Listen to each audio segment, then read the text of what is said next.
అలాగే భారత్లో బెంగళూరును సిలికాన్ వ్యాలీగా పిలుస్తారు. ఇన్ఫర్మేషన్ టెక్నాలజీ, ఇన్నోవేషన్, స్టార్టప్స్తో పాటు బెస్ట్ క్లైమాటిక్ కండిషన్స్ ఉన్న నగరం ఇది. బెంగళూరులో దాదాపు 1,60,00,000 జనాభా ఉంటే అందులో 25 లక్షల మంది మన తెలుగు వాళ్ళే ఉంటారు. Whitefield, Marathahalli, Hebbal, north east side Bengaluru మొత్తం మన తెలుగు వాళ్ళే ఉంటారు. భారత్ యొక్క దాదాపు 38% ఐటీ సర్వీసెస్ ఒక్క బెంగళూరు నుండి ఎక్స్పోర్ట్ అవుతాయి అంటే మామూలు విషయం కాదు. బెంగళూరు మన దేశంలో దాదాపు 25% జీడిపిని కాంట్రిబ్యూట్ చేస్తుంది. దాదాపు 11,000 స్టార్టప్స్ ఒక్క బెంగళూరులో ఉన్నాయి. బట్ ఇంకొన్ని రోజుల్లో బెంగళూరులో కన్నడ ప్రజలు తప్ప వేరే ఎవరు ఉండకూడదు అన్నట్లు రీసెంట్గా ఒక బిల్ను పాస్ చేయడం జరిగింది.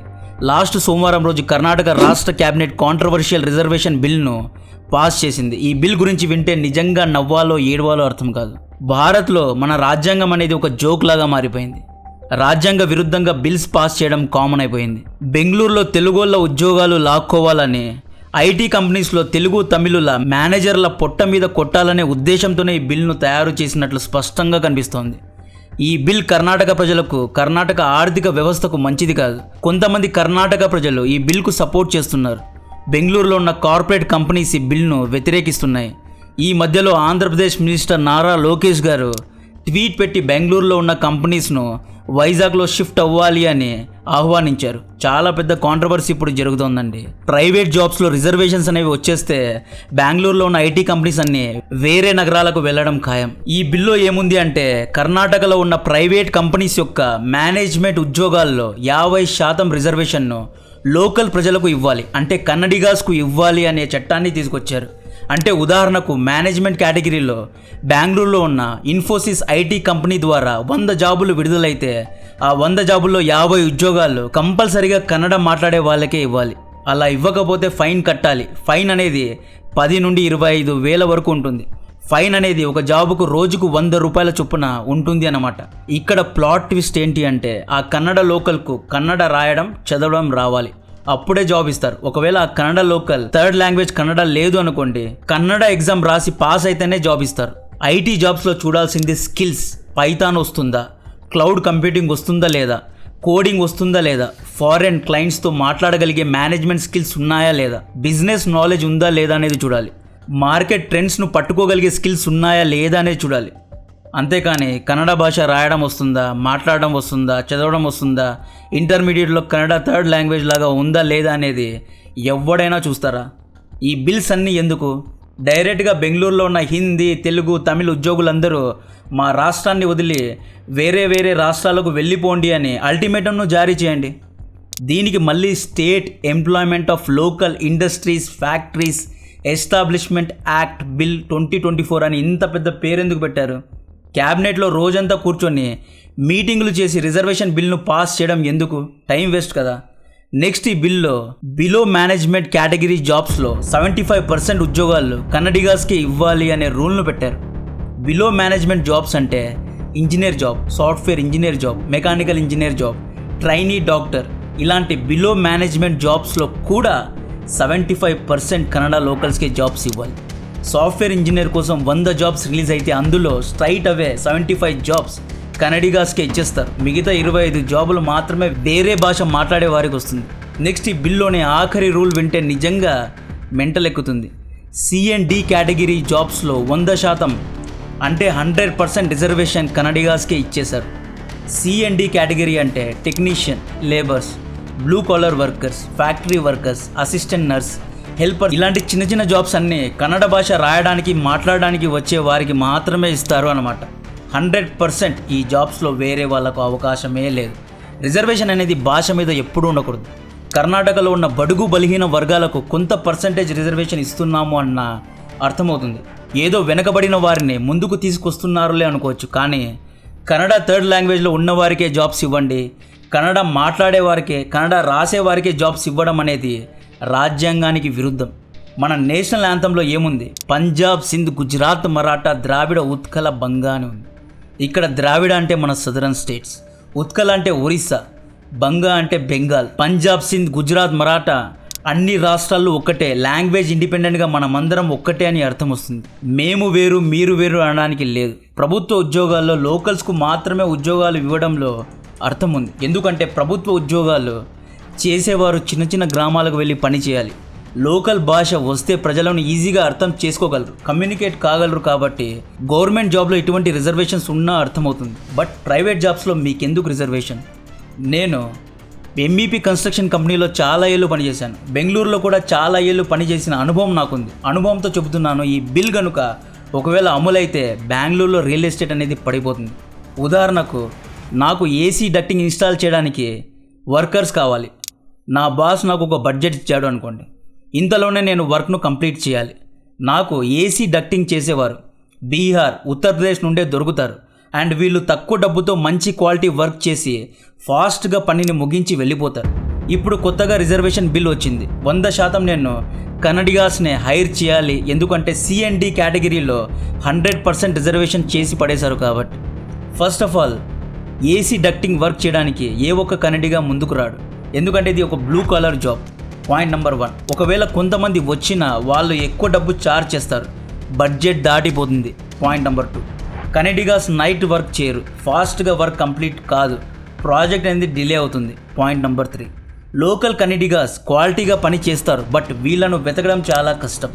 నేను ఎక్కడికి వెళ్ళాలి? లోకల్ కన్నడిగాస్ ఇలాంటి చిన్న చిన్న పనులు, వైరింగ్ పనులు, ఏసీ పనులు, పైపింగ్ పనులు చేయడానికి ముందుకు రారు. ఈ బిల్ను ప్రవేశపెట్టిన తర్వాత కర్ణాటక చీఫ్ మినిస్టర్ సిద్ధరామయ్య గారు ఏమన్నారు అంటే, మాది ప్రో కన్నడ ప్రభుత్వం కాబట్టే మేము కన్నడ లోకల్స్కు ఎక్కువగా అవకాశాలు ఇవ్వాలి అనుకున్నాము, కాబట్టే ఈ బిల్ను ప్రవేశపెట్టాము అన్నారు. కన్నడ ప్రజలకు ప్రిఫరెన్స్ ఇవ్వడంలో తప్పులేదు, బట్ స్కిల్స్ను డెవలప్ చేయాలి. కన్నడ ప్రజల కోసమే సపరేట్గా స్కిల్ డెవలప్మెంట్ సెంటర్స్ను ఓపెన్ చేయండి, అప్రెంటిస్ ప్రోగ్రామ్స్ చేయండి, టెక్నికల్ ప్రోగ్రామ్స్ డెవలప్ చేస్తే బాగుంటుంది. డైరెక్ట్గా జాబ్స్లో రిజర్వేషన్ ఇవ్వడం కరెక్ట్ కాదు అని నాకు అనిపిస్తోంది. ఇందులో మీ అభిప్రాయాన్ని, మీ పర్సనల్ ఒపీనియన్ను కామెంట్ చేయండి.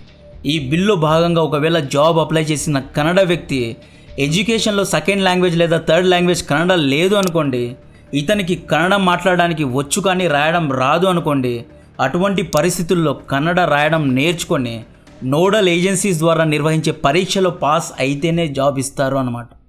ఈ జాబ్ కోసం కన్నడ ప్రజలకు ఉండాల్సిన క్వాలిఫికేషన్ 15 ఏళ్ల పాటు కర్ణాటకలో ఉండాలి. కన్నడ రాయడం, చదవడం, మాట్లాడడం రావాలి. కొంతమందికి కన్నడ మాట్లాడడం వచ్చు, రాయడం, చదవడం రాదు. అటువంటి వాళ్ళు కన్నడ రాయడం నేర్చుకోవాల్సిందే. ఒకవేళ పర్టికులర్ జాబ్కు కావాల్సిన స్కిల్స్ కన్నడ లోకల్ పబ్లిక్ దగ్గర లేదు అనుకోండి, ఉదాహరణకు పైథాన్ కోడింగ్ జాబ్స్ కోసం కన్నడిగాస్ దగ్గర స్కిల్స్ లేని సమయంలో కంపెనీస్ అటువంటి జాబ్స్ కోసం రిలాక్సేషన్ను పొందవచ్చు.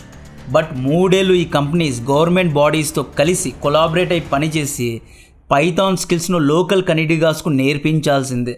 నేర్పించి మళ్ళీ 3 ఏళ్ల తర్వాత కన్నడ ప్రజలకే ఈ జాబ్స్ను ఇవ్వాలి. ఇలాంటి రూల్స్ వస్తే బెంగళూరులో జాబ్ చేసే నాన్ కన్నడిగా ప్రజల జాబ్స్కు సెక్యూరిటీ అనేది ఉండదు, జాబ్స్ ఎప్పుడైనా వెళ్ళిపోతాయి. ఇలా చేయడం వల్ల కార్పొరేట్ కంపెనీస్కు లే ఆఫ్ చేయడానికి ఒక సాక్ అనేది దొరుకుతుంది. ఉదాహరణకు అమెజాన్ కంపెనీ 10,000 ఉద్యోగాల్ని తీసి పడేయాలి అనుకుంది అనుకోండి, అప్పుడు ఈ కంపెనీ తెలివిగా కర్ణాటక ప్రభుత్వం రిజర్వేషన్ బిల్ కారణంగా మీ ఉద్యోగాలను తీసివేస్తున్నాము అని ఏవేవో కారణాలు చెప్పి మాస్గా లే ఆఫ్ చేసి పడిస్తాయి. దీనివల్ల ఎన్నో నష్టాలు ఉన్నాయి. బేసికలీ బెంగళూరులో ఉండాలి అంటే కన్నడ మాట్లాడాలి, బెంగళూరులో వ్యాపారం చేయాలి అంటే నేమ్ బోర్డ్స్ అన్నీ కన్నడలోనే ఉండాలి అనే రూల్స్ వస్తున్నాయి.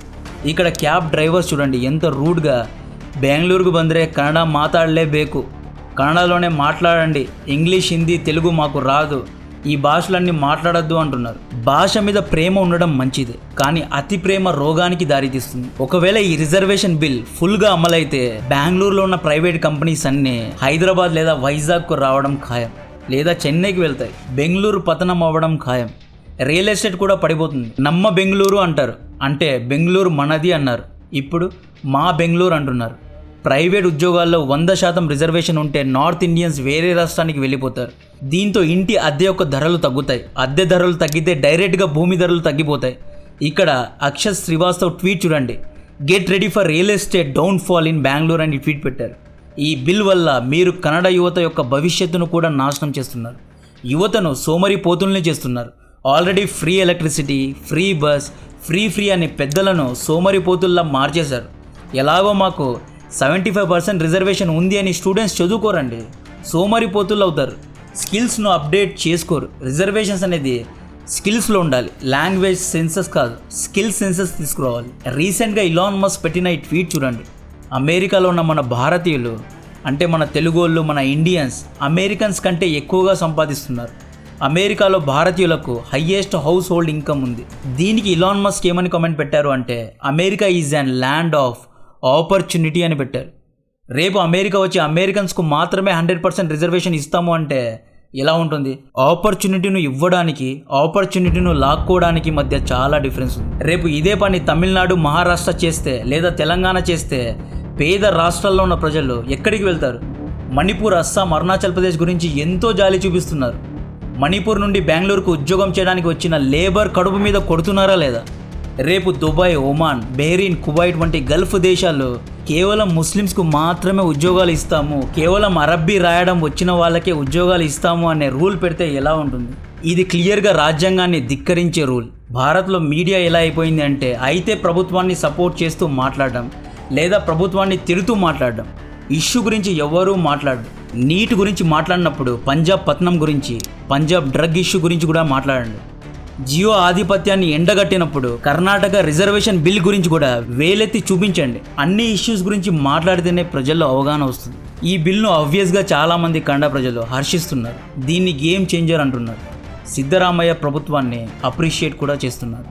కానీ కొంతమంది కన్నడ ప్రజలు ఏమంటున్నారు అంటే మేము కర్ణాటక నుండి హైదరాబాద్లో, ముంబైలో, గోవాలో, వైజాగ్కు వెళ్ళి పనిచేస్తున్నాము, వ్యాపారం చేస్తున్నాము, మేము వేరే వాళ్ళ ఆపర్చునిటీస్ను కూడా లాక్కుంటున్నాము, మమ్మల్ని కూడా వేరే రాష్ట్రాల వాళ్ళు గెంటేస్తే మా పరిస్థితి ఏంటి అంటున్నారు.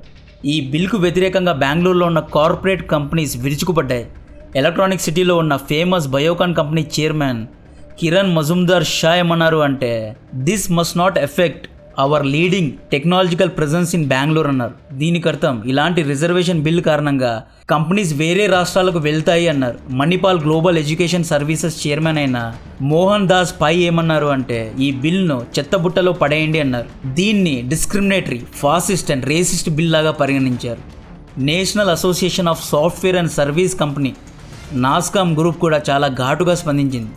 నాస్కామ్ అంటే బెంగళూరులో ఉన్న ప్రైవేట్ సాఫ్ట్వేర్ కంపెనీస్ యొక్క సమూహం అన్నమాట. వీళ్ళేమన్నారు అంటే it's deeply disturbing to see this kind of bill అని తమ యొక్క డిసప్పాయింట్మెంట్ను వ్యక్తపరిచారు. నారా లోకేష్ గారు నాస్కామ్ను అడ్రస్ చేస్తూ మీ బాధ నాకు అర్థమైంది, మీ కంపెనీస్ను వైజాగ్కు షిఫ్ట్ చేయండి, మీ ఇంట్రెస్ట్ను మేము కాపాడతాము, మేము స్కిల్స్కు పెద్దపీట వేస్తాము అని నారా లోకేష్ అన్నారు. యాక్చువల్లీ బెంగళూరులో సాఫ్ట్వేర్ కంపెనీస్ లేదా యూఎస్ కంపెనీస్ ఇన్వెస్ట్ చేయడానికి కారణం ఇక్కడ రిసోర్సెస్ చాలా ఈజీగా దొరుకుతారు అని. బెంగళూరు చెన్నైకు, రాయలసీమకు, హైదరాబాద్కు చాలా దగ్గరగా ఉండడం వల్ల స్కిల్డ్ వర్కర్స్ ఈజీగా దొరుకుతారు. ఇన్ఫ్రాస్ట్రక్చర్ బెంగళూరులో అంతగా లేకపోయినా స్కిల్స్ కోసం ఇక్కడికి వస్తారు. ఇప్పుడు మీరు ఇందులో రిజర్వేషన్స్ పెడితే కంపెనీస్ అన్ని వైజాగ్, హైదరాబాద్, చెన్నై లేదా నోయిడా లేదా గుజరాత్కు వెళ్ళిపోతాయి. ప్రస్తుతం ఈ బ్యాక్లాష్ కారణంగా కర్ణాటక ప్రభుత్వం ఈ బిల్ను హోల్డ్లో పెట్టింది. మేనిఫెస్టోలో అయితే వీళ్ళు కన్నడ లోకల్స్కు ప్రైవేట్ జాబ్స్లో రిజర్వేషన్ను ఇస్తాము అని ప్రామిస్ అయితే చేశారు. ప్రస్తుతం ఈ బిల్ గురించి ఇండస్ట్రీ పెద్దలతో, ఐటీ పెద్దలతో, ప్రైవేట్ కంపెనీస్ యొక్క పెద్దలతో చర్చలు జరిపి ఫైనల్ డిసిషన్ తీసుకుంటాము అంటున్నారు. ఒకవేళ ఈ బిల్ అమల్లోకి వస్తే బెంగళూరు నుండి తెలుగు వాళ్ళు వెనక్కి వచ్చే అవకాశం ఎక్కువగా ఉంది. నార్త్ ఇండియన్స్లో కూడా చాలామంది బెంగళూరును వదిలి వేరే చోటికి సెటిల్ అవ్వడం ఖాయం. దీంతో మెల్లిగా బెంగళూరులో రెంటల్ రేట్స్ పడిపోతాయి, రియల్ ఎస్టేట్ పడిపోతుంది.